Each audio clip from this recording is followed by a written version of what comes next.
안녕하십니까. 약선을 사랑하는 영남외국어대학 약선영양조리과 문광철입니다.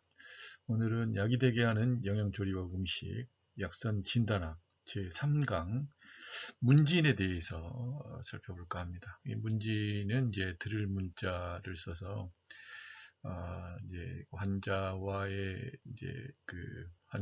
관계 속에서 이제 소리와 냄새를 가지고 진단하는 방법을 이제 문진이라고 이야기를 합니다. 오늘 이 문진에 관련된 일반적인 그리고 개괄적인 내용들을 살펴보도록 하겠습니다.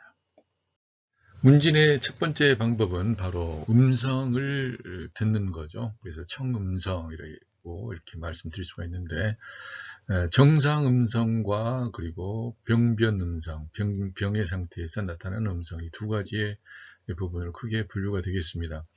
정상 음성은 자연스럽고 음조가 순조롭고 강약이 명확한 공통적 특징을 가지고 있습니다.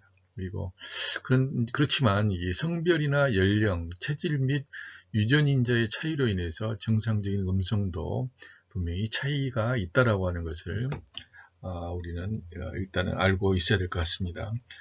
병적인 그러면 병의 상태에서 나타나는 그 음성은 어떤 음성이겠는가?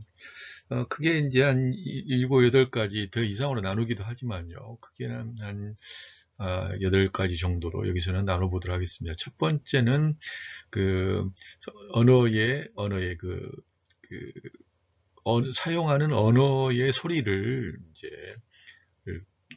볼 수가 있겠는데, 이 언어를 통해서 볼 수가 있는 것 같은 경우에는 몸의 한열과 허시 상태를 우리는 알 수가 있습니다. 그래서 이 언어의 소리가 무겁고 탁하고 거세고 높고 기운이 있고 말이 많으면 실증으로 보고 또 열증이라고 보게 됩니다.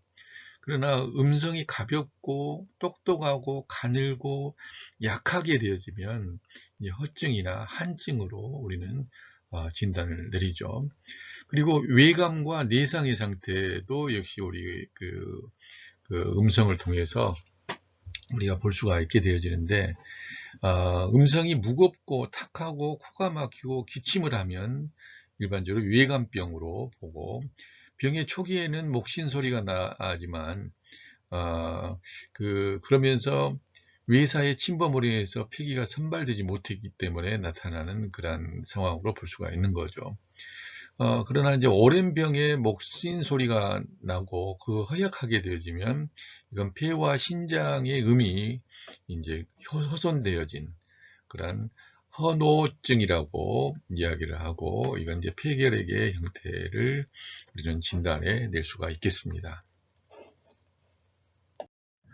두 번째는 이제 언어를 볼 수가 있겠는데요. 첫 번째의 어성 같은 경우에는 우리 목소리를 통해서 나오는 소리의 높낮이와 굵고 작고 하는 그런 부분들에 대한 것이라 한다면, 여기에서 어원이라고 하는 부분은 언어를 사용하는 부분에 있어서 이게 정상적인가 정상적이지 않는가 그런 부분을 여부를 살피는 거죠. 그래서 그게 한 5가지의 부분으로 서모와 정성, 독어, 착어, 언어 건사부를 이렇게 나누게 됩니다. 그래서 섬어라고 하는 부분은 의식이 흐리고 또 이 헛소리를 하는 것을 이제 섬어라고 하는데, 이와 같은 경우에는 이 열이 심신을 요란시켜서 나타나는 실증이라고 이제 볼 수가 있죠. 그리고 이제 정성이라고 하는 부분이 있는데, 이건 이제 혼미한 상태에서 말을 이랬다 저랬다 하는 증언부언하는 그런 상황을 이제 정성이라고 이야기하겠는데요. 이런 경우는 심기가 손상을 입었거나 또 정기가 흩어져서 나타나는 허증이라고 볼 수가 있겠습니다. 그래서 혼자말로 이렇게 이제 하는 거죠. 그래서 사람들이 있으면 또 안 하다가 사람이 없으면 이제 혼자 또 이렇게 이야기를 하는 경우들도 이제 있기도 하지만, 일반적으로는 했던 말 또 하고 했던 말 또 하고 하는 그런 증언부언의 경우들이 이제 많이 나타납니다. 독어라고 하는 부분은 앞뒤가 맞지 않는 말을 이제 혼자 중얼거린다라고 하는 부분이 있는데, 앞에서 잠깐 말씀드린 것처럼 여기에서는 이 도고는 상당히 혼자 있을 때는 이제 하는 이 중얼거림이지만 사람들이 많이 있게 되어지면 또다시 말을 안 하는 경우들이 이제 종종 보입니다. 이런 경우도 심기가 부족해서 나타나는 허증으로 볼 수가 있고요. 이 착거라고 하는 것은 말에 조리가 없어가지고 언어 착란을 일으키는 부분이죠. 착오를 일으키는 이제 부분인데 이것 또한 심기가 부족한 것이며 허증으로 볼 수가 있습니다. 그리고 또 언어 건삽이라고 하는 부분인데 이 건삽이라고 하는 부분은 어눌하다는 그런 뜻을 지니고 있기도 하거든요. 그래서 말은 하긴 하는데 말이 제대로 앞뒤 부분을 연결시키지 못하는 이제 어눌한 말소리가 일단 언어 건삽이 되겠습니다. 이 부분은 이제 풍담이 청규를 맞거나 경락이 어체되어서 나타나는 부분이죠. 그래서 우리 이 언어를 사용하기 위해서는 목과 입과 이런 부분이 다 연결되어져서 코 이런 부분이 잘 연결이 돼서 소리가 나오게 되어지는데 풍과 담이 이 청규 맑은 구멍들을 막거나 경락에서 잘 흐르지 못하고 경락들에 뭉쳐 있다든지 그 다음에 거기에 잘 돌지 않게 끈끈한 그런 부분들이 있다라고 하는 것이죠. 이런 경우에 언어의 사용에 있어서 어눌한 그런 상황을 연출하게 되어지는 거죠. 그리고 세 번째는 호흡입니다. 이 호흡을 우리가 호흡 소리를 들으면서 허시를 구분을 하게 되어지는데 외감의 사기가 강해지게 되어지면 호흡이 거세고 또 이런 경우에는 이제 실증이 나타납니다. 그러나 전기가 부족하게 되어지면 이제 호흡이 약해지거든요. 이제 그렇기 때문에 이건 이제 허증입니다. 그래서 호흡이 거세면 실증이고 호흡이 미약하게 되면 허증이다. 그리고 대부분 보면은 호흡이 강해지는 것은 외감의 사기로 인한 것이고 호흡이 미약한 것은 전기의 부족으로 인해서 바로 이 호흡에 미약한 증상들이 나타난다. 또 호흡에 관련된 부분에서는 이 천식이 있게 되었는데 천식도 허시를 파악할 수가 있거든요. 그래서 일반적으로 천식의 실증 같은 경우는 갑자기 숨이 차고 호흡의 곤란을 느끼는 그래서 폐의 실증 또는 담음이 체내로 몰려서 폐의 선발수강 기능을 못하게 하는 그래서 날숨은 힘들고 가슴이 답답하여 숨소리가 거센 경우가 이제 바로 실증이죠. 그러나 이제 허증 같은 경우에는 천식도 천천히 발생하고 숨소리가 미약합니다. 그리고 폐와 신장이 이제 허약해져서 그리고 손상을 당해가지고 기를 받아들이지 못해서 나타나는 부분인데 이런 경우는 날숨보다는 들숨이 곤란해요. 그래서 호흡이 짧고 움직이면 더 숨이 차고 그렇습니다. 그래서 천식 기운이 있는데 만약에 움직이면 더 숨이 찬다라고 생각되고 들어 마시는 그 숨이 곤란하고 호흡이 짧고 움직이면 더 숨이 찬 경우라 한다면 허증인 것이고 내뱉는 숨이 이제 힘들고 가슴이 답답하면서 숨소리가 거센 경우에는 바로 실증이다. 그래서 한숨을 푹푹 잘 쉬는 경우, 이런 경우는 이제 허증이죠. 그래서 이렇게 한숨 같은 건 쉬지 않은데 들숨은 그래도 잘 쉬는데 날숨을 잘 쉬지 못하는 경우들, 이런 경우는 바로 이제 실증이다, 이렇게 보시는 것이 좋겠습니다. 그리고 천식이 있고 또 효증이라고 하는 부분이 있겠는데요. 이 효증 같은 경우는 폐와 비장과 신장의 이 문제로 인해서 담음이 기도를 이제 갑작스럽게 진동을 일으켜서 가래 끓는 소리가 나면서 숨이 찬 것, 그것을 이제 효라고 하거든요. 그래서 가래 끓는 소리가 나면서 숨이 찬 경우를 이제 효증이라고 이야기를 합니다. 대부분 보면은 폐와 비장, 신장의 그 장애로 인해 가지고 담음이 기도에 영향을 미쳐서 나타나는 소리입니다. 숨이 짧은 것을 우리는 소기라고 이야기하는데, 이 소기 같은 경우는 숨소리가 미약해서 이 짧은 것이 생기는데, 이 기가 모자라서 사실은 생기는 부분이기 때문에 이것 또한 소기도 허증이라고 볼 수가 있겠습니다. 네 번째는 이제 해수죠. 기침과 가래 소리를 이야기합니다. 해수는 이제 기침을 이야기하는데, 기침은 폐의 주증이기도 합니다. 그래서 이 기침 소리가 무겁고 탁하고, 이제 가래가 희고 묽고 코가 막히면 이제 외감풍환이죠. 그리고 기침 소리가 작고 가래가 누렇고 뱉기 힘들고 인후가 아프고 코에 열이 있게 되면 폐에 열이 있는 폐열증이라고 볼 수가 있는 거죠. 그리고 기침 소리가 낮고 가래가 많고 뱉기가 쉬우면 담음증이고, 마른 기침으로 가래가 없거나 조금 있으면은 이제 건조한 그 기침이고, 또 이제 그 화열이 있는 기침이라고 말할 수 있습니다. 그리고 소리가 약하면서 힘이 모자라고 또 흰 거품 같은 것을 뱉고 숨이 차게 되면 이건 폐가 허에서 나오는 기침입니다. 그래서 일반적으로 이 해수는 다 폐의 주증에 관련된 부분이니까 폐와 밀접한 관련이 있습니다.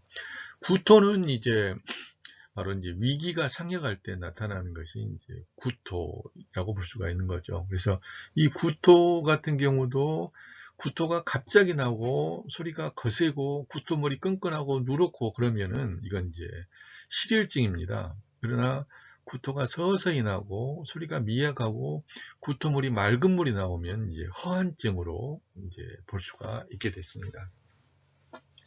애역이라고 하는 부분이 있는데, 이 애역은 또 딸꾹질이죠. 이 딸꾹질을 어떻게 하느냐를 들어보면서 이것도 알 수가 있는데, 이 딸꾹질 같은 경우는 위기가 상역에서 나타나는 건데, 그 위기의 상역이 바로 인후에 미쳐서 나오는 거죠. 딸꾹질 소리가 높고 짧으면서 자주 계속되게 되면 실혈증이고, 딸꾹질 소리가 낮고 길고 힘이 없고 가끔 하면 이건 허한증입니다. 그리고 병 초기에 딸꾹질이 겹치고 소리가 높으면 한사나 또한 열사가 위를 범하기 때문에 나타나는 부분이고요. 오랜 병에 딸꾹질이 겹치고 소리가 약하면은 위기가 고갈되어져서 나타나는 부분이라고 볼 수 있습니다. 일반적으로 이 딸꾹질 같은 경우가 반복되게 되어지면은 이 흉격 쪽에 타격을 줘가지고 습관적인 이 딸꾹질이 되게 되면 참 치료하기가 난감한 부분이 많이 있습니다. 그리고 굉장히 힘들어요. 딸꾹질을 오랫동안 하게 되면 저 같은 경우는 이 딸꾹질을 할 때 그 엄지손가락 두 개를 양 입에다가 집어넣고 지그시 그냥 물고 있으면 이 딸꾹질이 엔간하면은 멈추는 것을 많이 경험을 했습니다. 그래서 여러분들도 혹시라도 이 딸꾹질이 나오게 되시면 그냥 훅 하고 놀랜다든지 물을 마신다든지 심호흡을 깊이 한다든지 이런 부분에 가지고 기운을 밑으로 내리려고 하는 그런 시도들을 해보셨을 겁니다. 그런데 그런 부분이 안 통하게 될 때는 이 엄지손가락 두 개를 이빨에다 물고 좀 어느 정도 숨을 쉬고 있으면 제가 볼 때는 한 1분에서 2분 내에 다 거의 멈추는 것을 봤습니다. 일곱 번째는 트름 소리를 통해서 이제 진단하는 문진이 되겠는데요. 이건 이제 트름 소리는 애기라고 이야기하고, 이것도 역시 위기가 상역돼서 나타나는 소치라고 볼 수가 있습니다.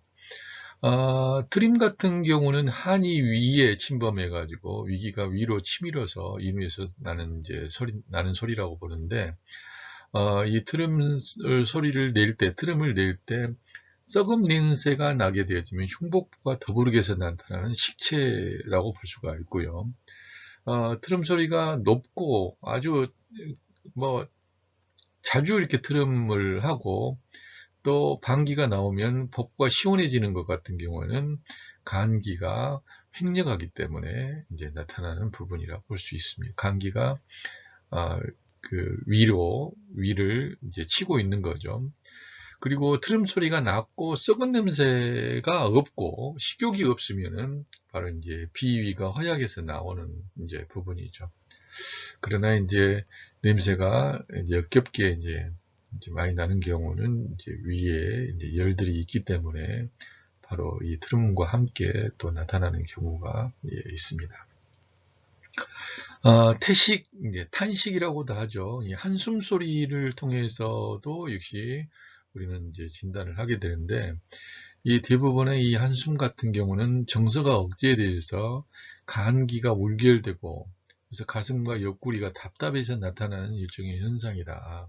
그래서 한숨을 하게 되어지면 왜 너는 맨날 한숨만 짓냐라고 이야기하기보다는 이 정서적인 부분이 많이 억제되어져서 이 간기가 울결돼서 나타나는 것이구나. 그리고 가슴과 옆구리가 답답해서 나타나는 경우구나. 이렇게 생각하시고 오히려 위로해주면 훨씬 더 효과를 볼 수가 있겠습니다.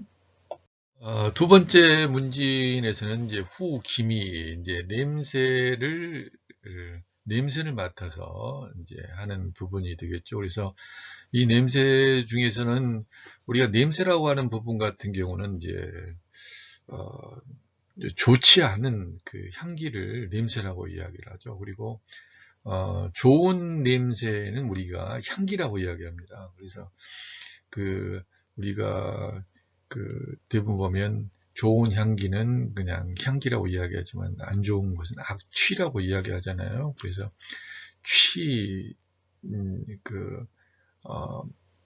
향이라고 이야기하지 않고 취라고 이야기를 하는데, 바로 오늘 이제 그 병적인 상태에 놓이게 되지만 입에서 나는 그 냄새를 구취라고 합니다. 그래서 입에서 나는 것을 향기라고 이야기하지 않죠. 이제 입에서 냄새가 이제 좋지 않은 향기가 나게 되어지면 이건 이제 병적인 부분으로 그래서 이제 보게 되는 거죠. 그래서 구취와 같은 경우는 입에서 시큼한 냄새가 나면 음식물이 위에 이제 몰려가지고 소화가 되지 않는 것이고, 입에서 구린내가 나면 비장과 위에 열이 있거나 소화불량 또는 충치가 있기 때문에 바로 이제 구취가 나는 거죠. 그래서 일반적으로 보면은 시큼한 냄새는 바로 소화가 안 돼서 이제 그렇다고 하지만, 입에서 이제 소위 이야기하는 똥꾸린내 난다라고 하는 썩은 내 난다라고 하는 비슷하게 그렇게 이야기하는 경우들은 위장과 비장과 위장의 열로 인해서 나타난다. 그래서 비장과 위장의 열을 이제 닦아줄 수 있는 그 청열 작용이 굉장히 필요하죠. 그래서 대표적인 부분으로는 이제 우리가 많이 쓰는 부분은 이제 생갈근이라든지 그 다음에 황련이라든지 이런 것들이 대표적으로 중초에 열을 내려주는 그런 작용들을 하고 있습니다. 코에서 나는 구린내와 그리고 탁한 콧물이 나면 폐열에 의해서 축농증이다 이렇게 보고요. 대소변과 월경, 대하에서 냄새를 또 볼 수가 있는데, 대변에서 시큼한 냄새가 나면 장애에서 열이 쌓인 것이고, 대변이 묽고 누린내가 나면 장애 한증입니다. 소변이 탁하고 구린내가 나면 이제 황적색이면 습열이고, 방귀가 심하게 나오면서 구린내가 나면 음식이 장 위에서 어체된 것이고, 경도나 대하에 구린내가 나면 열이고 비린내가 나게 되면 한한 증상을 우리는 볼 수가 있겠습니다. 두 번째는 이제 병실에서 나는 냄새를 통해서 이제 환자의 상태를 진단할 수 있는 방법이 되겠는데요.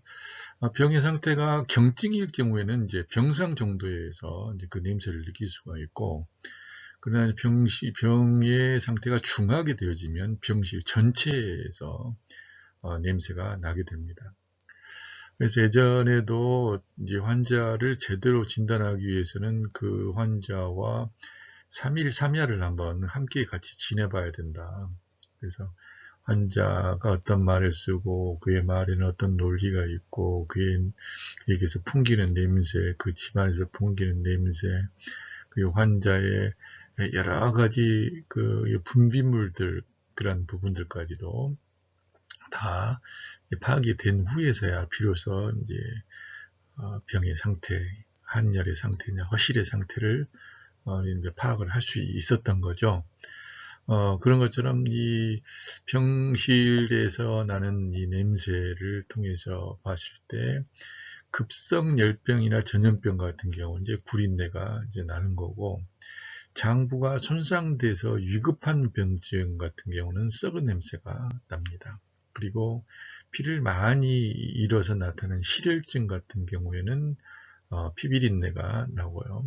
수종 말기 증상에 보게 되면 이제 지린내, 즉 오줌 냄새가 나고, 당뇨병 같은 경우는 썩은 사과 냄새가 이제 나는 것을 볼 수가 있습니다. 그래서 만약에 이런 냄새들이 이제 아주 심하면 이제 중증인 것이고, 뭐 그 가까이 가서 정도 느낄 수 있는 부분이면은 이제 아직은 중증이 아니라 경증이다, 이렇게 판단을 할 수 있겠습니다.